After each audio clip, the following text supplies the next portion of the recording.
Sa mga seaman naman na client naman natin na nagtatanong tungkol sa ginagawa nating Wi-Fi 6 hotspot voucher na ginagamit doon sa barko na naka-Starlink Mini. Sa una nating video, ginawa na po natin na kung na per GB data allocation na pagdating po sa naubos na yung data allocation, automatic talaga di-disconnect ang client. Ito po yung ginawa natin nung nakaraang video. Gumawa tayo na demo na 20 MB, hindi po tayo gumawa ng malaking GB dahil para mahantay po natin na di-disconnect talaga ang client. Sa tutorial lang naman po ito or sa demo, kaya 20 MB ginawa natin nakaraang video para mabilis po mag-ubos sa 20 MB kung mag-disconnect ba ang client or ma-remove sa user ang ating client pag umabot na po sa data allocation. Ngayon, dito naman sa tanong ng ating client na seaman, pag only data naman ang gagawin natin, ibig sabihin pag nasa Shores kasi sila, naka-only data pag nasa at sea, naka-per GB allocation.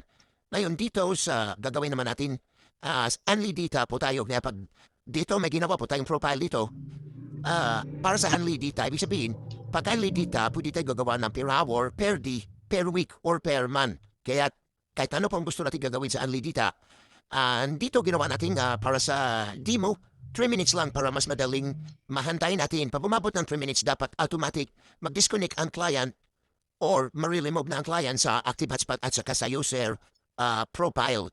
Okay, hindi tayo gagawa ng 1 hour dito or 1 day dahil napakatagal po hadayin natin. Ngayon, meron tayong 3 minutes na oras tapos nakabalid 1 day. Ibig sabihin, pag umabot na po ng 3 minutes, dapat automatic mag-disconnect ang client dahil naabot na po niya ang time limit. Pero wala tayong data limit kaya naka-only data po itong setup na to. Okay, mag-create po tayo. Punta tayo sa user, generate. Create po tayo dito. One quantity dahil demo. Username, course, password. Gawin lang natin itong 4 para mas madaling ilagin. Pero pag para sa mga crew na dapat mahaba po ang voucher code natin para hindi maulan. Di sa prefix, try po natin dito 3 kasi 3M. 3 minutes po ang ating profile. Ayan. Tapos sa random, piliin lang po natin kung ano po gusto natin dyan. Tapos sa time limit, ilalagay po natin yung 3 minutes kasi yun po yung allocation lang natin sa oras. Kasi pero wala tayong data limit. Ibig sabihin, time limit po tayo or per day or 1 day, 2 days, 3 days, 4 days, 5 days pong gagawin natin na profile. Ayan. Tapos dito sa data limit, wala tayong ilalagay sa data limit. Then, para only data yung ating client, only data, then generate tayo. Ayan, meron na tayong voucher code na na-generate. Ilagay na po natin to. Actual po tayo mag-login dito sa ating mobile phone. Meron na po tayong portal. Click po natin itong voucher box. 3 UEKY. Yan po yung voucher code na na-generate. Then, click po natin itong login.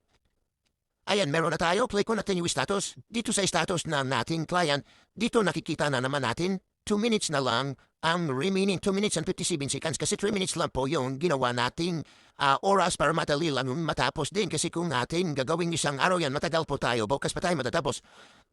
Meron na po tayo connection. Andito na rin po yung voucher code. Yung voucher code na nilagin. Then, try po natin mag-speed test kung meron na tayong internet connection. Then, check din natin dito. Ayan, speed test tayo. Check din natin meron na tayo internet connection sa ating mobile phone. Check din natin dito sa active hotspot. Ayan, dito na po yung nilagay natin ng code. Dito na po yung address, MAC address ng mobile phone. Then, uptime, tapos bytes in, bytes out. Tapos yung time left, meron na lang tayong 2 minutes mahigit.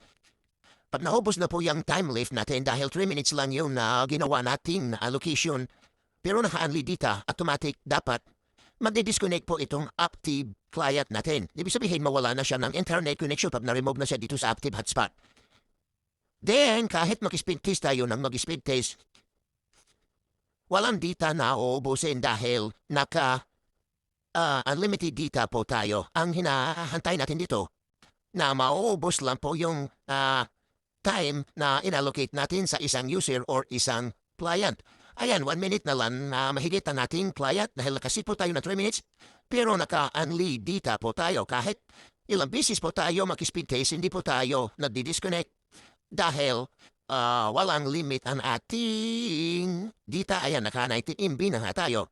Hindi pa tayo nagdi-disconnect kasi walang limit tayo dyan kahit ilan ang hinabot nating na data consumption dahil wala tayong limit. Ayan, ang time limit na lang natin, makikita po natin yan. 36 seconds na lang. Okay. Ito 36 seconds na to.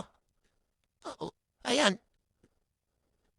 Ayan, 26 na lang. Once po mag-0-0 na po yung time natin, automatic and ma-remove itong ating voucher code dito sa active hotspot. Ayan, 16 seconds na lang. Ayan, 6 seconds na lang. Magdi-disconnect na ito ngayon. Ibig sabihin, umabot na ng 3 minutes ang ating client. Ayan, nadi-disconnect na tayo. Wala na tayo sa active hotspot. Ngayon, titingnan natin dito sa user list.